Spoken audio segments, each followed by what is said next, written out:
Hey, it's getting near the end of the school year and I am beat.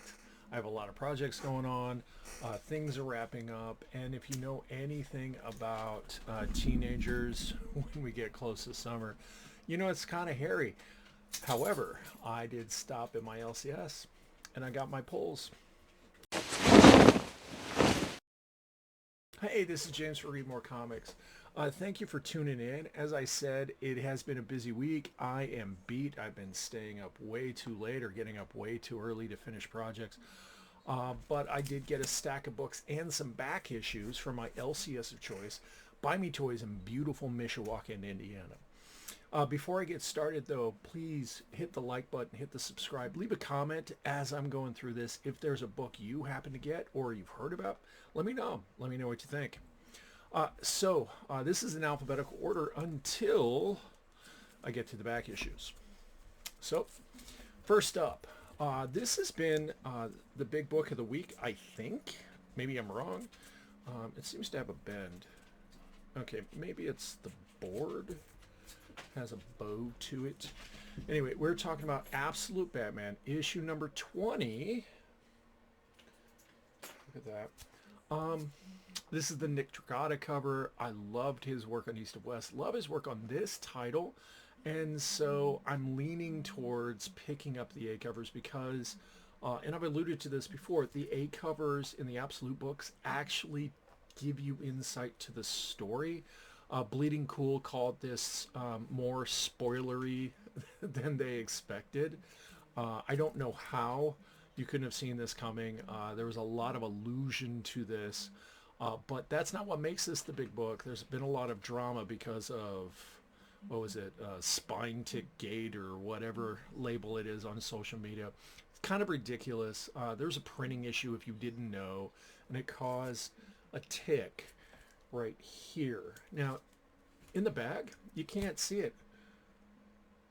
I can't see it. If I'm holding it this far away, I can't see it.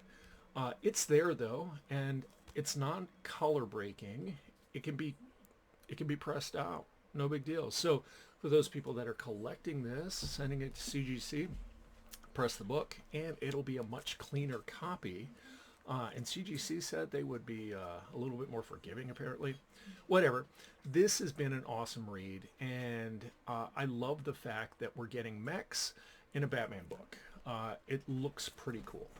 So then we have Action Comics Facsimile 583. This is volume 1, written by Alan Moore, art by Kurt Swan, and Kurt Schaffenberger. This is a book I honestly want to get, like the not facsimile cover. This is Whatever Happened to the Man of Tomorrow. It's supposed to be a pivotal story in the by Alan Moore. I think the other one, there is another Superman book right at the end of the Silver Age. Anyway, sorry, I'm tired. It's cheaper to get the facsimile, and it's supposed to be a really good story, so I'm looking forward to that. Then we have Emperor Aquaman. I really prefer Aquaman in the title, but Emperor Aquaman, issue number 17. Another A cover. This is by John Timms, who's doing the interiors. Very cool Black Manta cover. Whole gist of it is, after DCKO, Aquaman is now more of an interstellar. It really isn't, because he's traveling using the blue or something like that. I don't remember. It's been a lot of fun. I'm hoping that the story that Adams is telling really does work out, because it's been a fun Aquaman book so far. One of the issues I think writers struggle with is Aquaman being a political leader, and so it has all that baggage. You know, he has to take care of Atlantis, and he has citizens to take care of, and there's scheming and backstabbing and all that. And I don't mind a political story, but it's hard to make it work. Dan Abnett tried it in the beginning of Rebirth, and I like Dan Abnett's other work, like in Warhammer 40k. Awesome books. It just didn't work out to me. So, so far, this has been a good read. If you haven't gotten into Aquaman, it's only issue 17, so we're talking about 3 trades and a couple issues. You probably find the back issues pretty cheap at like half price books or something like that. Then we have Captain America issue number 11, Doom Shadow Part 6. This is the Zdarsky title, and it's all building up to the event right here. Armageddon assembles. David Harper over at Sketched had a wonderful article about how to save Marvel. And one of the issues they brought up, or he brought up, was there's just way too many events. And right now there's like, this year there's supposed to be like 4 or 5 events or mini events or whatever. And this is one of them. And I think the other issue is, honestly, coming out with books too soon. Like, this is the 3rd book in like a month, you know, for Captain America. I'm going to pull it because I like Cap. And Zdarsky's run has some promise. I'm just hoping that whatever he's planning on doing with this event, he sticks the landing. I liked what he did over at Batman and DC. It wasn't, like, in hindsight, there were parts of it where it was a really good story. I liked when he traveled to the other dimension. He lost his hand. It's interesting, though. Haven't really seen if he still doesn't have a hand. You know, it's supposed to be like animatronic or something like that. Anyway, but I'm not sure if there's going to be any long-term change, which is what you'd expect in any big book from the big 2, right? Then we have an Image book. This is Skybound G.I. Joe, a Real American Hero, issue number 328. I don't remember the name of the character on it. This is the A cover. As a Gen Xer, grew up watching G.I. Joe, playing with G.I. Joe. In my crawl space, in a couple totes, I still have my G.I. Joe. And I enjoy reading the adult story. I wish a couple things would happen. One, some people should die. You know, that's the reality of war, and we're not seeing that in G.I. Joe. Okay? It's the adult, or the audience is adults. So it would be okay if some people didn't make it. It'd be sad, but it'd be okay. And not just for shock value, right? Second, there's like way too many characters. Like when I watched it back in the day in the 80s, not this many characters. I enjoy the story, though. I think this is a book, I was reflecting on this because I had built up like a couple months. I think this is a book that reads better month to month than it would in portions. Because every book has an energy to it, and it's frenetic, and it doesn't work as well if you're reading it back to back issues, where once a month it's okay. I do also think, and I mentioned this before, the Joes need some downtime. I mean, it's the reality of war. You can't always be fighting. They need some downtime. You know, they need to be back in the mess hall. They need to be cleaning their guns. They need to be doing maintenance on, you know, the Mobat. I think the Mobat's a tank, right? They need to be doing something back at the pit, you know, something. I really enjoy those downtime issues, like in a superhero book. I really enjoy those. In superhero cartoons like Justice League, one of the best ones is when they went to the Kent's farm for Christmas. Really, really good. Poignant. I think they need to do that. It can't always be something, right?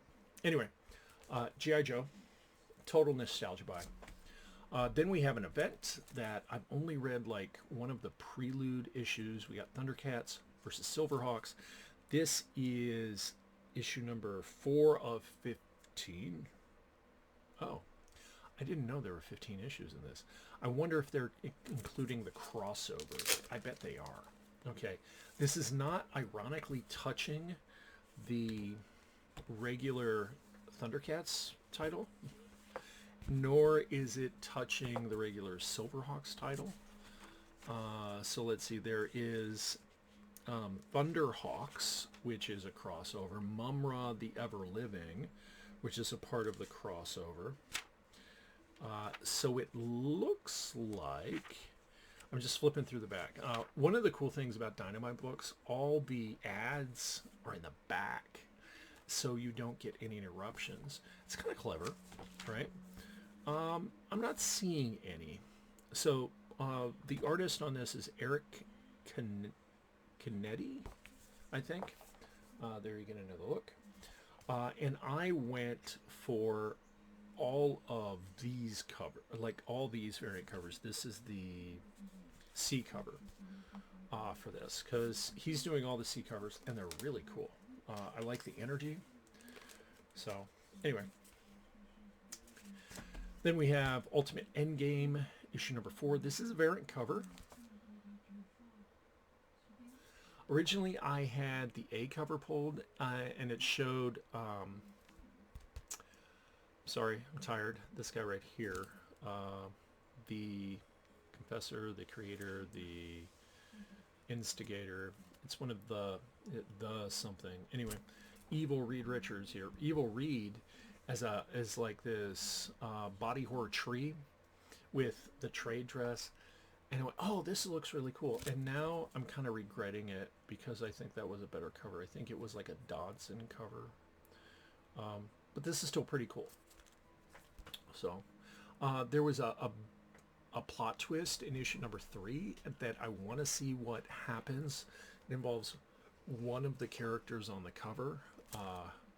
So I've been enjoying it so far. It is the end of the Ultimate Universe. Like, everybody's saying this, and I'll be honest, if Marvel like does a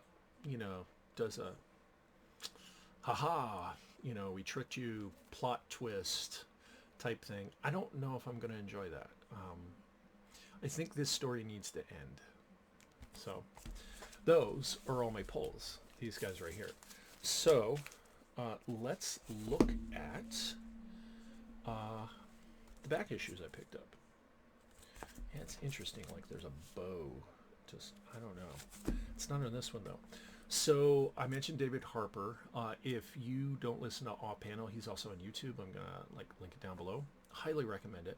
I listen to the podcast, and I love podcasts because you can engage with what you want, and you can be invested. And then podcasts that you don't like, oh, this episode's not good, you can skip it. This one was really good. It's with Matt Rosenberg, who is quite entertaining. Sorry, my dog is deciding to scratch himself. I didn't realize he was there. My other dog is right here on the ground. So this is If Destruction Be Our Lot, issue number 1. It's double size for $4.99. Check that out. And if you look right down here, apparently the protagonist is a robotic Abraham Lincoln. And on the Off Panel podcast, he talked about the creation of this. He's working with his brother, Mark Rosenberg, who is a director and screenwriter, apparently. And they were talking about this, and it sounded like a really interesting story, very character-based story. They plotted out a lot of it, and they have issues ready to be printed. So I heard about this, and I'm going like, that sounds like a really touching story, kind of very Wall-E-esque. The gist of it is humanity's gone. We don't know why, and they're robots, and they're robots that existed when people were around, like robotic Abraham Lincoln, which are anthropomorphic, and then there are robots that are a generation or 2 or 3 removed from that, and they don't look anthropomorphic because they have a different cultural and creation base, because they're being created now for robots. Instead of to serve people, they're serving robots who are serving robots. And it sounded really engaging. So if you haven't listened to Off Panel, highly recommend it. Check out their YouTube channel if you prefer videos. Videos are going to be kind of long, like usually an interview is about an hour. Okay, so it takes me a couple days back and forth to work to listen to it. Anyway, and then My son had... sorry about that. Noob move. I jarred the camera. My son and I were talking... I don't remember when. Oh, grandson's birthday. So we were talking for a moment after we talked to him, and he said, "Oh, are you watching Shadows of Maul?" Shadow of Maul? It's like, no, I don't have. It was Mother's Day. He called my wife. That's what it was. Anyway, don't have Disney Plus right now. We'll get back around to it. It's like, oh no, the whole it's really, really good. I'm like, oh, okay. And I was kind of skeptical when I first heard about it, and then I read the reviews of the comic, which is a prelude to the show, and they're really good, and I went, because Marvel Star Wars books kind of got stale for me with the last volume for a lot of different reasons. So I went, okay. I read multiple reviews. They were all saying that the character creation is good, the art's good, it's really tight, it's darker, it's grittier, the art has layers to it that some of the last Star Wars books haven't. And I went, oh, okay, you're checking off the boxes to make this an engaging story. So they had 3 issues, and so I just got all the A covers. We have Star Wars Shadow of Maul, issue number 1, and issue number 2, and issue number 3. So I'm looking forward to reading these once they get in the rotation of my read box. So they're my pulls with some bonus books. Let me know what you think. Thank you for listening to me ramble on. Leave a comment down below. Hit the like button. Hit the bell in the corner if you want to get notifications anytime I post new content. Subscribe. I'd really appreciate it. Thank you for listening. And don't forget, life is so much better when we read more comics.